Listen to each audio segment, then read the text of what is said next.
सर्वांना या प्रभात भक्तीमध्ये सलाम।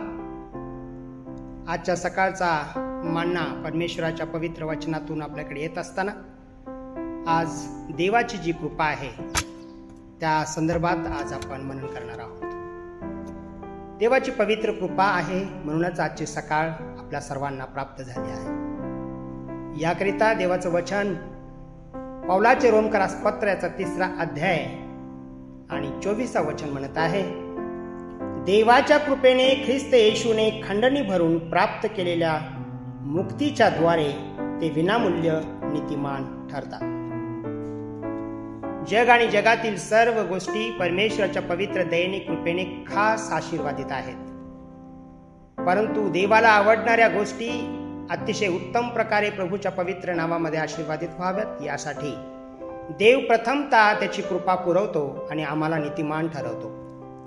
आपलं नीतिमत्व हेच देवाचा पवित्र अनुग्रही आशीर्वाद आहे आणि म्हणून त्याच्या कृपेमध्ये राहणं, त्याच्या नीतिमत्वाला जाणून आपलं भक्तिमय स्वरूप धारण करणं आणि ख्रिस्त येशूच्या ठायी असणाऱ्या पवित्र प्रीतीचा आनंद घेणं आणि स्वर्गीय देवपित्याला गौरव देणं हे आज आपलं कर्तव्य आहे।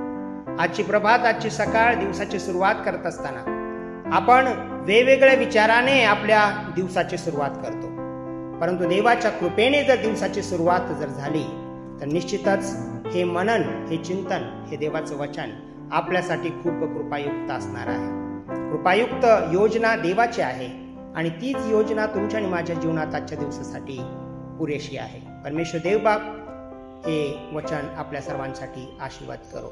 आपण प्रार्थना करूया।